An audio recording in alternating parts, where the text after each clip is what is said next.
Well, it's July. It's the midpoint of the baseball season, the All-Star game, the annual inductions into the Hall of Fame.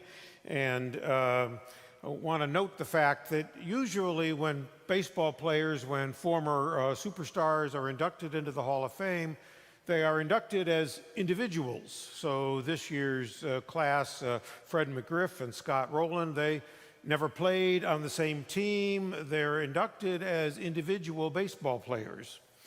But there was one time in 1946 when a class of Hall of Fame inductees came in as a group. And that group consisted of Chicago Cubs infielders Joe Tinker, Johnny Evers, and Frank Chance.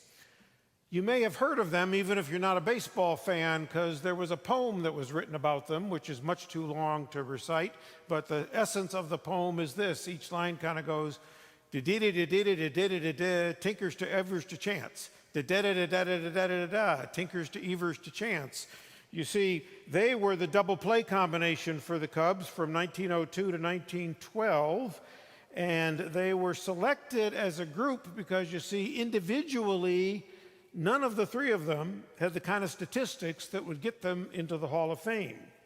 But together, they formed a formidable infield that won 4 National League pennants and 2 World Series. Together, they were so much better than they were on their own. Aren't we all? The Bible knows nothing of the American ideal of the rugged individual. Even Jesus lived in community. You see, biblical faith recognizes that you and I, we are so much better as a we than as a me. And the Bible has a special word for this. It's called covenant. A covenant is a sacred community of commitment, ordained by God and sealed by grace. It's a community of voluntary commitments with mutual obligations. Marriage is a covenant. A congregation is a covenant. Service clubs and other civic organizations are something like covenants. The word appears 347 times in our English Bibles.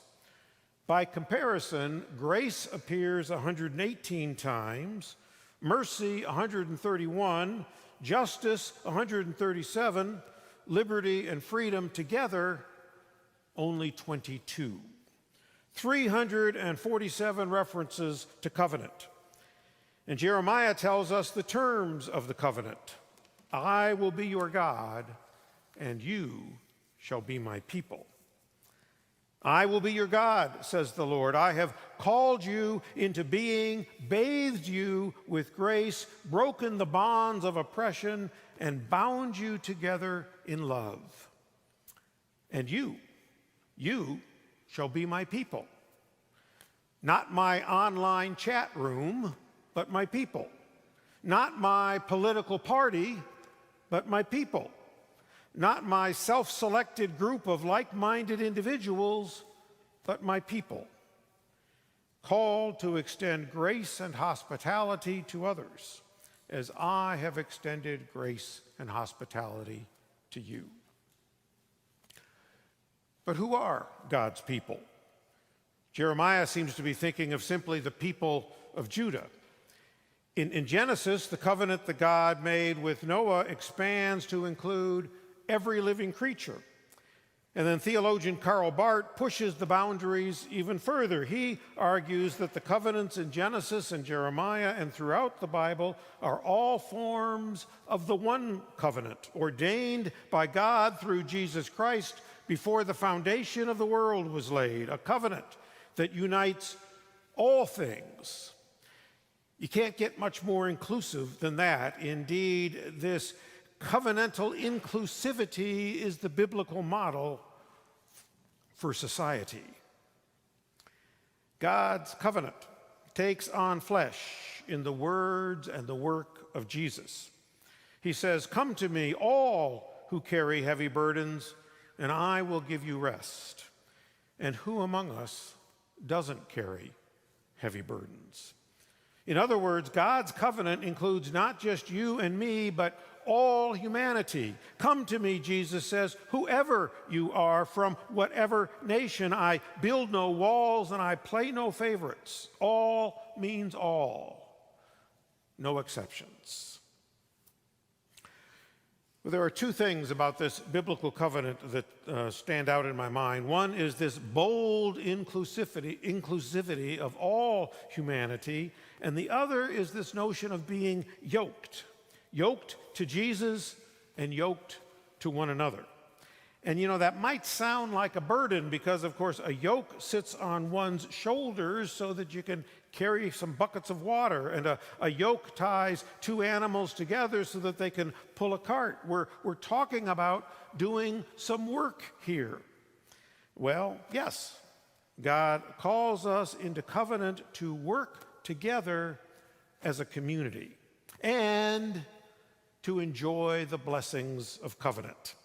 Yes, we voluntarily give up a bit of our freedom in order to enter into such a covenant. To be yoked is to be something other than absolutely free, but oh my goodness, how much more free is your heart when God liberates you from the oppression of isolation and blesses you with the joy of community. This is the easy yoke of covenant.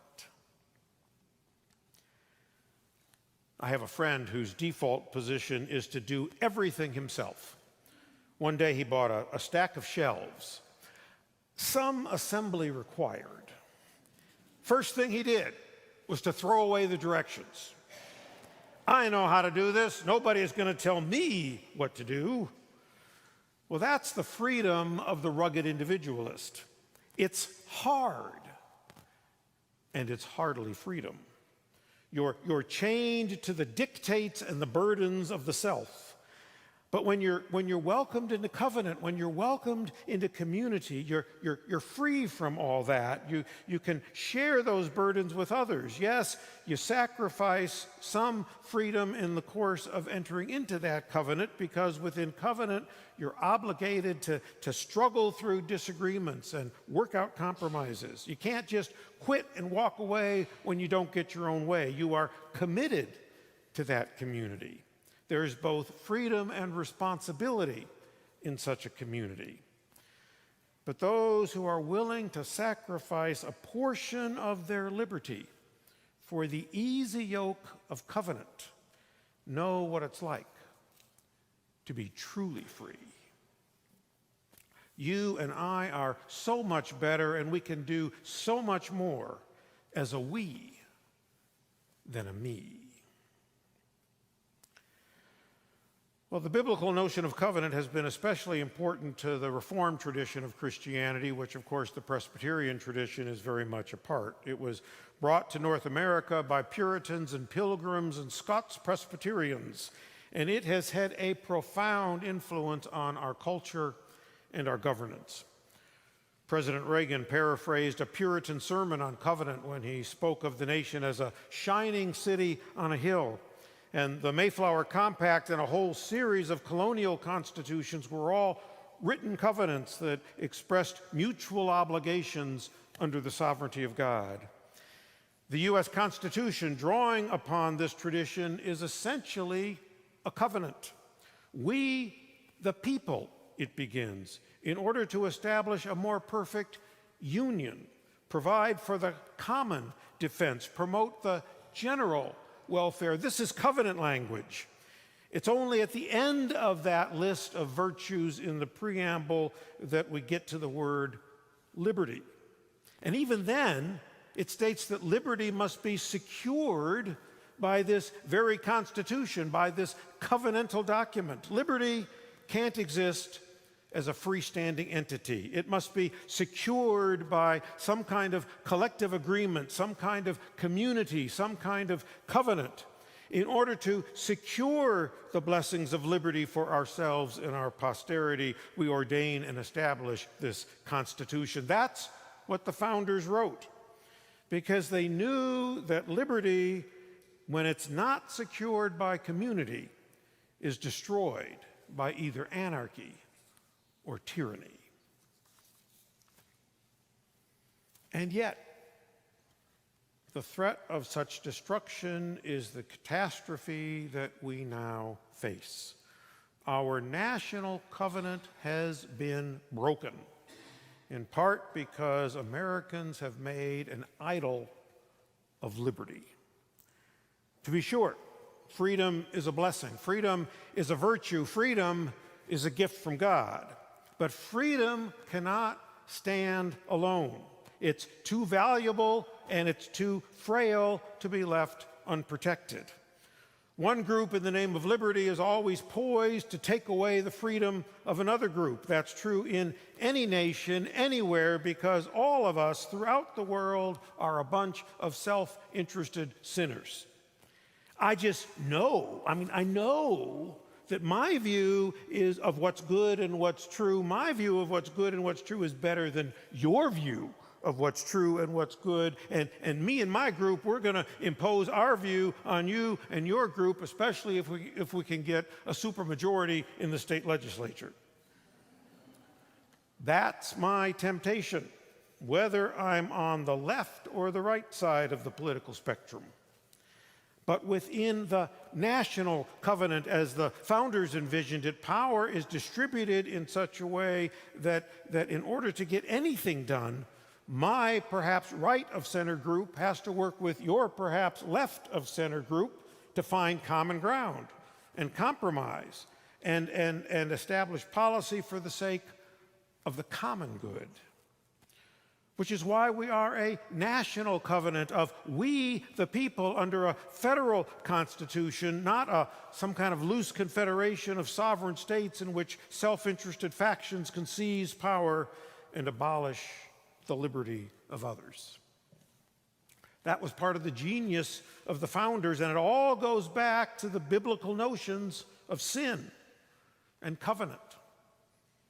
Which brings us to the idea that the United States was founded as a Christian nation, an idea that contains an element of truth without actually being true.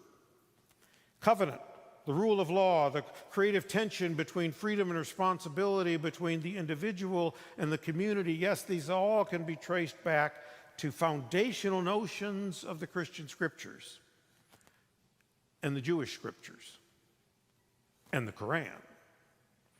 What we must remember is that when the Constitution and the Bill of Rights were crafted, we already had Jewish and Islamic congregations in this country. So when the First Amendment safeguards freedom of religion, it's not just the various expressions of Christianity that are being protected from state intervention, but all religions. And when the Constitution makes it clear that there shall be no religious test to hold office, that office is open to anyone, it's not just open to anyone from whatever expression of Christianity you are. No, it's open to anyone of any religion or no religion. And then we got to consider the religious views of the founders. And when we look at the language that they actually use, we see that they talk about nature's God, not the God of the Bible. They talk about providence, not the sovereignty of God. And of course, nowhere in the Declaration of Independence, nowhere in the Constitution do they talk about Jesus. Now, last time I checked, in order to have a legitimate claim to be speaking Christian language, you got to talk about Jesus once in a while, right? The founders used religious words, to be sure, but not explicitly Christian words. And there is no such God talk of any kind of words made in the Constitution. We also need to look at what they actually did, not only what they said, but what they did. A couple of quick stories. George Washington left worship before communion was served. Every single week, he walked out of his Episcopalian service only 2/3 of the way through the service. And when you're George Washington, you can't exactly do that in an inconspicuous kind of way. Thomas Jefferson, he created his own Bible. He left out everything from the real Bible with which he disagreed, which was a whole lot. And then there's Benjamin Franklin. Benjamin Franklin actually had very little use for most of the Ten Commandments. especially the seventh one. Now you're all going to go home and you're going to check out what the seventh commandment is, I suspect. These were great men in many ways, but paragons of Christian orthodoxy, they were not. What they crafted on paper was not a Christian nation or a Jewish nation or an agnostic nation, but it was, and it still is, a nation undergirded by political virtues, noble political virtues, drawn in part, yes, from biblical norms, and infused with an almost religious passion. It's all wrapped up in a constitution that is a semi-secularized covenant, but a covenant nevertheless, because they knew that you and I make a much better we than a me. We need a renewed sense of this covenant. As neighbors, as congregations, as denominations, as a nation, we need a renewed sense of covenant. On the left and on the right, we no longer recognize what binds us together. Instead, we tear each other apart. It doesn't matter what one side says or does, the other side finds fault with it. We're kind of like those folks that Jesus talks about who got on John the Baptist's case because he fasted, and then they got on Jesus' case because he didn't. Increasingly, we come together not around our joy and our hope, but around our anger and our grievance and our despair. Last fall, I found some long-lost family documents. They were in my granddad Ervin's briefcase, and they'd been hiding under a desk for decades. Well, several weeks ago, I went looking for those same documents. Couldn't find them. I looked everywhere, and man, I was getting upset because I feared that they had been lost again, and maybe this time forever. Well, then Helen and I got to talking, and she got me to thinking about when I'd last seen them. And I realized that my clearest memory was not of the documents sitting in a briefcase. My clearest memory was simply a file folder. Well, I went to a short stack of files on my desk, and boom, there it was. I was looking for the wrong thing. I was looking for an old briefcase when I should have been looking for a file folder. So it is with our nation. We are looking for the wrong thing. We're looking for what divides us instead of looking for what unites us. We're trying to outshout each other with our progressive or our populist orthodoxy rather than listening to each other and looking for common ground. But here's the good news. Government investments, which have been inspired in part by progressive activists, government investments in renewable energy are being made in Texas and West Virginia, creating profits for conservative capitalists and jobs for mega populists. That's common ground. Volunteers from across the political spectrum are swinging hammers together on habitat builds. That's common ground. Progressives and fiscal conservatives recognize that we need to reform immigration policies and clear a path toward citizenship, not only because we are all God's children, but also because it's good for business. That's common ground. And you know, maybe if we all spent less time in our online echo chambers and more time talking face to face with our neighbors, less time talking and more time listening, we would find even more common ground. And it seems to me that congregations are ideal places to do this kind of listening and searching for commonality. I've seen it happen in congregations in Virginia and Canada and Indiana. It can happen wherever people are willing to take the time to simply sit down, look at each other eye to eye, and listen. And once that common ground is found, once we can figure out how to work together, then we can actually get some stuff done on that shared ground, and our view of the future perhaps might become more hopeful. Because you see, we've got good reason to hope. Jeremiah's vision of a renewed covenant came at a time of deep despair for the people of Judah, exiled as they were in Babylon and longing for a home that was no more, a time of deep despair. But God had not forgotten them, and God has not forgotten us. We are bound together in a covenant of grace through which God has promised a new creation, where deserts will bloom, swords will become plowshares, and all will live in peace and unafraid. It's all about we, not you or me, and how we abide together, O Lord, with thee. The word of the Lord.